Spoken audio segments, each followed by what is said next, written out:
Assalamualaikum warahmatullahi wabarakatuh. Hari ini kita akan membahas mengenai analisa balok tulangan tangkap. Nah, ini merupakan kelanjutan daripada analisa balok tulangan sebelah.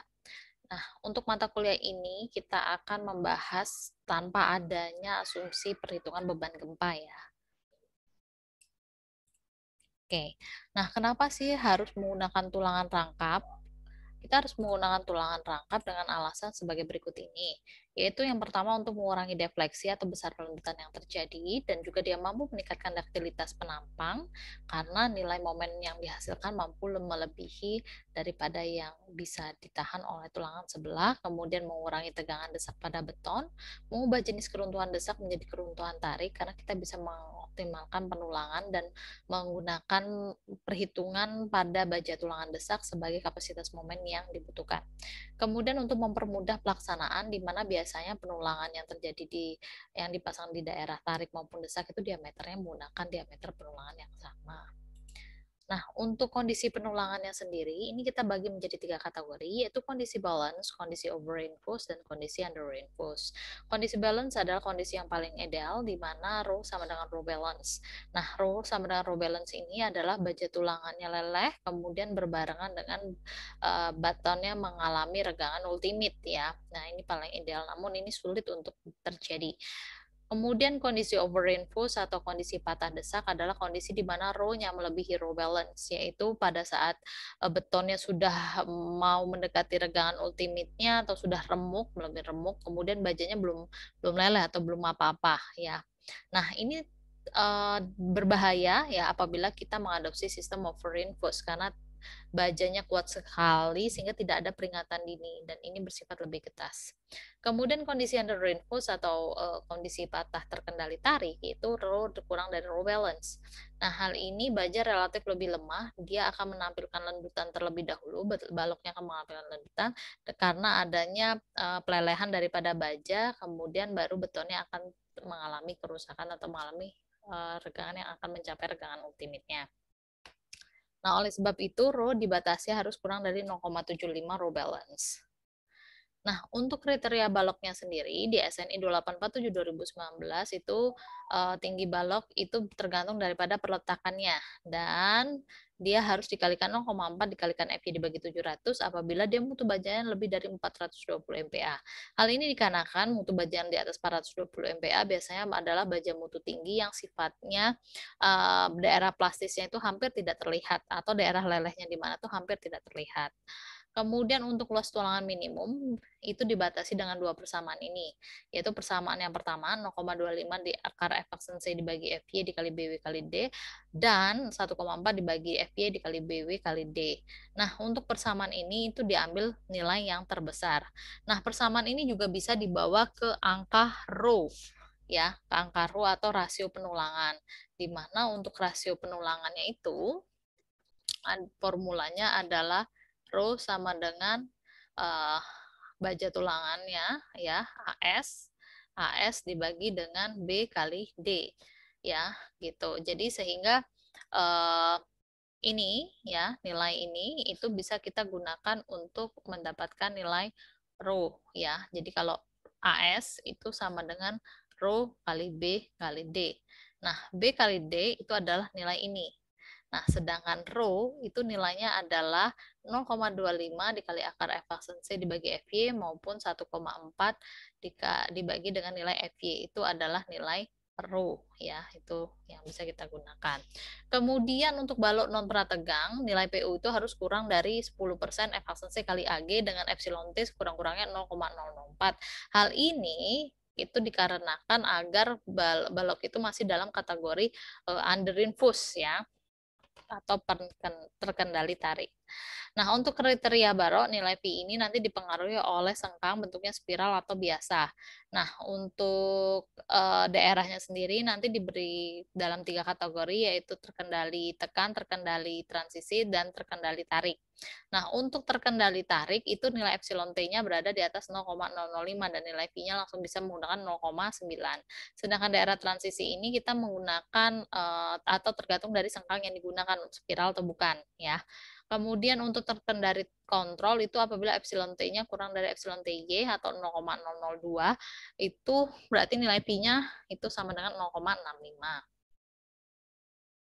Nah, untuk batasan dimensi, bentang bersihnya harus minimal 4D. Artinya apa? Balok itu nggak boleh gemuk tapi pendek. Balok itu harusnya langsing dan dimensinya kecil dan dia langsing ya, panjang bentangan cukup panjang agar tidak terjadi kegagalan getas.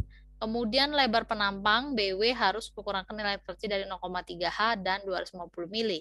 Kemudian proyeksi lebar balok yang menumpu lebar kolom penumpu tidak boleh melebihi nilai terkecil dari C2 dan 0,75 C1 pada masing-masing kolom.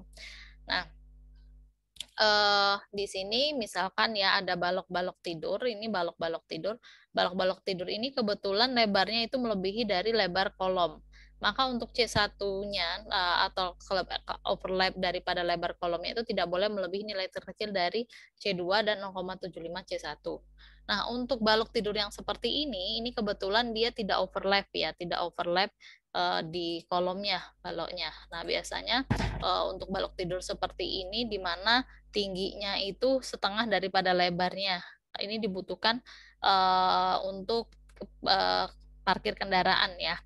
Kalau yang di sini dia normal ya, di mana B-nya setengah dari H atau H itu sama dengan 2 kalinya B. Ini yang normal seperti ini. Untuk prinsip desain, untuk dapat melakukan proses desain secara baik, maka perlu dirumuskan prinsip-prinsip yang dipakai. Prinsip-prinsip desain yang dimaksud adalah tulangan rangkap harus didekomposisi menjadi tulangan sebelah dan tulangan kembar. Dan dekomposisi dilakukan dengan mengatur nilai R untuk memperoleh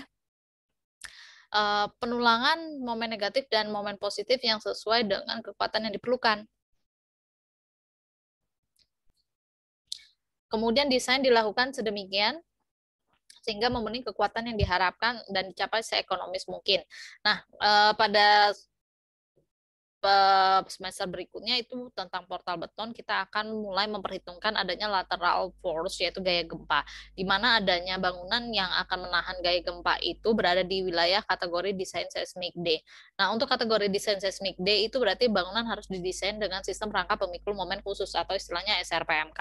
Nah, salah satu syarat SRPMK untuk balok itu adalah terutama daerah tumpuan, momen positif itu harus 50%, minimal 50% daripada momen negatifnya.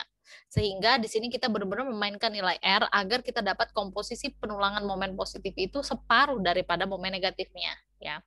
Nah, apabila kita tidak bisa bermain R, bisa saja nanti kita dapat daerah desak itu nilainya jauh lebih, jumlah tulangannya lebih sedikit daripada yang disyaratkan ya, lebih sedikit dari 50%, atau kalau nilai R-nya terlalu kecil, nanti malah justru dapat penulangan di momen positifnya itu terlalu besar daripada 50%. Nah, atau dengan kata lain ya, di sini kita harus bisa benar-benar memainkan komposisi tulangan sebelahnya nilai R ini, karena tulangan rangkap itu adalah penjumlahan daripada M1 dan M2. Kalau M1-nya kecil, maka M2-nya besar. Jika M1-nya besar, maka M2-nya kecil ya. Nah, jadi di sini kita butuhkan nilai R ya agar memenuhi kaidah sistem rangkap pemikul momen khusus tadi. Nah, di sini bisa kita lihat jika R-nya 1 terlalu besar, maka baja tulangan tariknya terlalu besar. Sehingga tulangan kembarnya sedikit. Nanti akan kita dapatkan daerah tariknya itu jumlahnya 8, daerah desaknya jumlahnya 2. Dan ini tidak akan mencerminkan sistem SRPMK. Kemudian jika R1-nya terlalu kecil, maka akan menghasilkan nilai M1 yang kecil. Kalau M1 kecil berarti baja tulangan tariknya juga akan kecil ya, jumlahnya lebih sedikit. Nah, akan menghasilkan nilai baja tulangan kembar yang lebih banyak. Nah, oleh sebab itu akan didapatkan komposisi tulangan yang di atas 8, yang di bawah 6. Hal ini tentu saja dia melebihi dari sistem syarat SRPMK, yaitu lebih dari 50%. Namun, apakah ekonomis? Ya, namun apakah dia ekonomis? Nah, sehingga R ini harus diatur sedemikian rupa, dia tidak boleh terlalu large dan dia tidak boleh terlalu low. Ya, tergantung kebutuhan.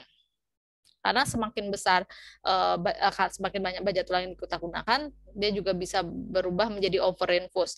Atau bisa saja nanti kapasitas momennya akan terlalu membesar, meningkat. Apabila kapasitas momen probable-nya balok itu akan meningkat, maka akan berakibat kepada dimensi kolom yang besar. Kolom besar berarti pondasi yang besar, sehingga tidak ekonomis ya. Sehingga kita harus benar-benar efisien dan tetap menjaga keamanan ya, bahwa momen yang dibutuhkan tetap harus lebih besar daripada momen desainnya harus lebih besar daripada momen yang dibutuhkan. Oke, nanti kita masuk ke contoh kasus ya untuk di video berikutnya. Untuk terlebih dahulu ini contohnya, dimensinya yang akan kita gunakan. Sampai ketemu di slide berikutnya. Assalamualaikum warahmatullahi wabarakatuh.